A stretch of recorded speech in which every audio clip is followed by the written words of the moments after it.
आप सभी को प्रणाम। गुरु कौन? गुरु वो परमानंद जो अपने स्वरूप में स्थित है, जो सभी वेदांत के सिद्धांतों को समझता है अच्छी तरह और उसने उसको अपनी जीवन में अप्लाई किया है और अपने स्वरूप में स्थित है। और वह इन्हीं सिद्धांतों के द्वारा मुझे अपने स्वरूप को प्राप्त करवाता है, जो मैं इंद्रियों से और अपनी जो इंद्रियां हैं हमारी, उससे हम जिस स्वरूप को नहीं देख पाते, नहीं जान पाते। तो यह पहला जो श्लोक था वो गुरु वंदन था। अब हम कब कर पाएंगे? सभी वेदांतों के सिद्धांतों को हम कैसे जान पाएंगे? जब हमें इस मानव जीवन की वैल्यू पता होगी, हमें उद्देश्य समझेगा कि ये मानव जीवन हमें क्यों मिला है। और सिर्फ मानव ही जीवन ऐसा है जिसमें बुद्धि हमें विशेष रूप से मिली है, जिस बुद्धि द्वारा हम इसको समझ सकते हैं और अपने स्वरूप को प्राप्त कर सकते हैं। तो पहले तो बताया गया हमको कि मानव जीवन मिलना ही इतना दुर्लभ है, और उस मानव जीवन में भी मनुष्य तत्व मतलब दैवी गुण, उसके बाद मुमुक्ष तत्व मतलब जिज्ञासा कि मुझे इन बंधनों से या अपने आप को प्राप्त करना है, या मुक्ति की इच्छा, और महापुरुषों का संग, ये भी अत्यंत दुर्लभ है। और साथ में पुरुष तत्व मतलब वो दृढ़ निश्चय कि मैं अपने स्वरूप को प्राप्त करना चाहती हूँ। और उसके साथ साथ ब्राह्मण तत्व मतलब ये ब्रह्म ज्ञान, ये तत्व ज्ञान जो हमें मिला है, ये सब ईश्वर की कृपा से ही प्राप्त होता है।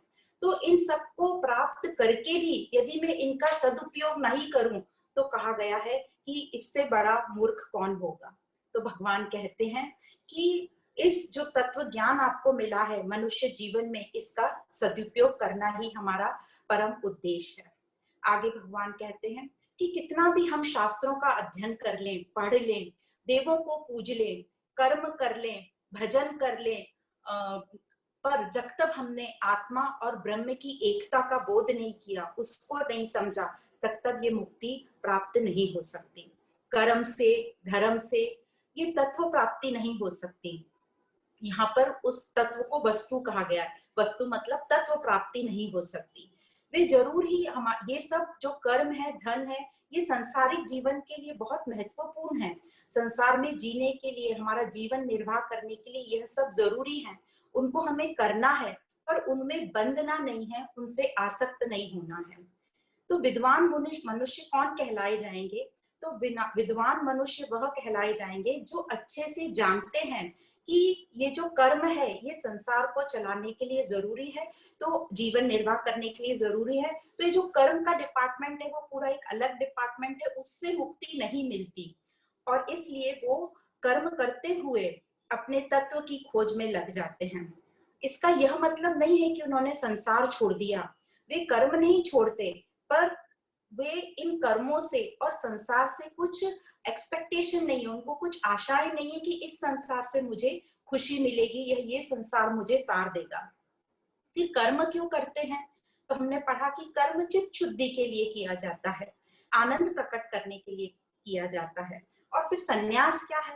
तो आदि शंकराचार्य जी यहाँ कहते हैं संन्यास मतलब देह न्यासो ही संन्यास है। मतलब जो अपने शरीर से अटैच नहीं हो, आसक्त नहीं हो, मतलब अहंकार रहित हो और आसक्ति रहित हो।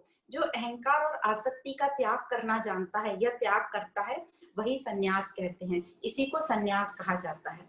तो छोड़ना, हमें फिजिकली कुछ नहीं छोड़ना है, ये मन से हमें दृढ़ निश्चय करना है और आगे बढ़ना है। आगे के श्लोक में कहा गया उद्रेक आत्मा न आत्मा नाम, मतलब अपने को ही अपने आप को ऊपर उठाना है, अपने को ही ये परिवर्तनशील संसार से ऊपर उठाना है। दूसरा हमारे लिए कुछ नहीं कर सकता।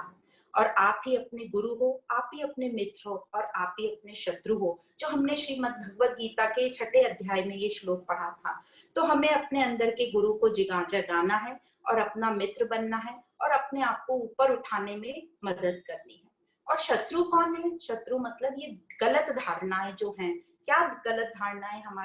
हमारी गलत धारणा है संसार से, कि संसार से ही सुख मिलेगा, अपने आप से है कि मैं ही सब ठीक हूँ, सबसे अच्छा मैं ही हूँ, और सब तो किसी को कुछ समझता नहीं है। इस तरीके से हमें अपने अहंकार की गलत धारणा है। फिर परमात्मा कौन है? तो हमें लगता है परमात्मा वह है जिससे जब चाहे प्रार्थना कर लो और उसने दे दिया तो वो हमारा पूजनीय है, नहीं तो हम उससे रूठ जाते हैं। फिर ये आध्यात्मिक अभ्यास क्या है? तो हमें लगता है कि ये आध्यात्मिक अभ्यास तो हमें अपने कंफर्टेबल दुनिया से, सुखों से दूर कर देगा। तो ये सब जो गलत धारणाएं हैं, ये हमें, ये जो ज्ञान है, इससे निवृत्त होंगी। फिर आगे के श्लोक में बताया था, 10वां श्लोक जो था, कि यदि हमारा लक्ष्य इस आत्म अभ्यास का, तो हमें कर्मों का त्याग करना है। तो इससे हमें गलत नहीं ये समझे कि हमें कर्म छोड़ के बैठना है। कहने का मतलब, कर्म त्यागने का मतलब है, कर्म कब कहलाया जाता है वो, कि जब उसमें मैं कोई क्रिया में ये डाल दूं कि ये मैंने की है, कर्तापन, डूअरशिप, और ये अहंकार, इनको बोलेंगे कर्म। तो जब हम अपना डूअरशिप, अहंकार और साथ में फल की जो आसक्ति है, वासना है, उसका त्याग ही कर्मों का त्याग है। और जब हम ये सब छोड़कर कर्म करेंगे पूरे आनंद के साथ, तो वो कर्म योग कहलाएगा, और वह कर्म योग हमारी चित्त शुद्धि करेगा। और चित्त शुद्धि, जब हमारी चित्त की शुद्धि होगी, चित्त में क्या अशुद्धि है? अहंकार की, आसक्ति की अशुद्धता है। तो ये शुद्धि होगी, और जब चित्त शुद्ध होगा तो हम अपने उद्देश्य को प्राप्त करेंगे, क्योंकि वो ऑलरेडी प्राप्त है, बस ये गलत धारणाएं आने से हम उसे देख नहीं पा रहे, समझ नहीं पा रहे। और इस प्रकार हम 11वें श्लोक तक आए थे। 11वें श्लोक में था कि फिर हम जो कर्म कर, ये जो कर्म है वो तत्व प्राप्ति नहीं कराता, तो फिर हम तत्व प्राप्ति कैसे करें? तो उसका आंसर दिया था भगवान ने कि विचारों से, अविचारो कृतो बंधा विचारेना निवृत्ते। मतलब सही विचार, जब हमारा विवेक जागृत हो जाता है सही विचार से, तो गलत धारणाएं समाप्त हो जाएंगी, हमें समझेंगी कि हमारी ये गलत धारणा है। अभी तो हम ये समझने को भी नहीं तैयार है कि ये हमारी गलत धारणा है, हम नहीं मानते उसको। तो जब हमें ये ज्ञान से हमारे विचार खुलेंगे, विवेक जागृत होगा, तो सबसे पहले हमें अपनी गलत धारणाएं समझेंगी, और जब गलत धारणाएं समझ जाएंगी तो इमीडिएटली हम उन गलत धारणाओं को छोड़ देंगे, तो हमारी धारणाएं, गलत धारणाएं समाप्त होंगी, हम अपने सत्स्वरूप को प्राप्त होंगे। तो शिकायत की जगह हमने विचार करना है, अपने से पूछताछ करनी है, तो सही विचार ही स्पष्टता दिलाएगा, स्पष्टता तक ले जाएगा। तो यह कब होगा? जब हम ज्ञान सुनेंगे और चिंतन करेंगे, अपने आप से प्रश्न पूछेंगे कि मैं कौन। और यही ज्ञान हमको आगे निर्भय बनाता है, दुख रहित करता है। तो अभी इस वक्त हमारे जो विचार हैं वो गलत डायरेक्शन में जा रहे हैं, इसलिए हम सब दुखी होते रहते हैं बार बार। तो कैसे विचार करना चाहिए? तो ये जो अब आगे जो बताया जा रहा है कि विचार कैसे करना चाहिए, वो हम आज शुरू करेंगे। वो है हमारा 12वां श्लोक। तो जो 12वां श्लोक है उसमें बताया जा रहा है कि विचार कैसे होना चाहिए, सही विचार ही हमें आगे तक ले जाएगा। तो 12वां श्लोक ऐसा है, सम्यक विचारतः सिद्धा रज्जु तत्वावधारणा भ्रांतोदित महासर्प भय दुख विनाशिनी। तो क्या कह रहे हैं? सम्यक विचारतः सिद्धा रज्जु तत्वा धारणा। मतलब जैसे जो सही विचार होगा तो हमें स्पष्टता आएगी। जैसे एग्जाम्पल दिया है, अंधेरे कमरे में यदि हमारा पैर कोई रस्सी पे पड़ जाए तो हम एकदम डर जाते हैं, हम भ्रांति हो जाती है हमें कि यहाँ पे तो सर्प था। तो ये जो भयभीत हम हो जाते हैं, इस जो भय का निवारण कैसे होगा? तो बहुत सिंपल है, या तो उस जहां भी हम हैं, जहां अंधेरा है, उस कमरे की हम लाइट ऑन कर लें, या फिर हम टॉर्च ले जाकर देखें कि वो क्या था। तो जैसे ही हम टॉर्च देखते हैं या लाइट वहां पर जलाते हैं, तो हमें समझ जाता है कि वो तो रस्सी थी, और हमें अंधेरा था इसलिए वो रस्सी समझी नहीं, और हमने उसको सर्प से भ्रमित होकर सर्प समझ लिया। तो जो ये जो अंधकार से हुई थी हमें भ्रांति, क्योंकि अंधेरा था इसलिए हमें भ्रांति हुई, तो यही अंधेरे को अज्ञान कहा गया है। भ्रांति होने से भ्रम हो गया और ऐसा लगा, जो नहीं था वह हमें दिखा।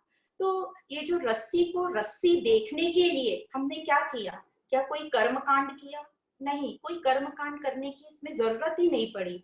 बस एक हमने प्रकाश जला दिया, बिजली जला दी। तो इसी प्रकार जब अज्ञानवश हम सत्य को भूल जाते हैं, हम प्रकृति को ही सत्य मानकर, जो परिवर्तनशील प्रकृति है उसी को सत्य मान लेते हैं और उसमें आसक्त हो जाते हैं, यही हमारा भ्रम है। तो यह एग्जाम्पल रस्सी और सर्प का, ये बार बार हमको ध्यान रखना है। इस एग्जाम्पल से हमें बहुत क्लियर आता है, और आगे आगे जैसे जैसे हम चलते जाएंगे भगवान पूरी कोशिश से हमें समझा देंगे कि ये जो हम परिवर्तनशील दुनिया है, यह जो माया है, ये भ्रांति है, ये कैसे आई और उसे कैसे हम दूर कर सकते हैं। तो जैसे ये निवृत्ति हुई प्रकाश से, रस्सी जो हमें सर्प दिख रही थी वो वापस रस्सी दिखने लगी। तो ये निवृत्ति कैसी हुई? ज्ञान के प्रकाश से। प्रत्यक्ष हमने देखकर अनुभव कर लिया कि सिर्फ केवल वहां पर रस्सी है, सर्प नहीं है। तो इसी प्रकार ये जो अज्ञान रूपी अंधकार हमारे अंदर छाया हुआ है, ये केवल और केवल ज्ञान प्रकाश से, मतलब विचार से ही पॉसिबल है।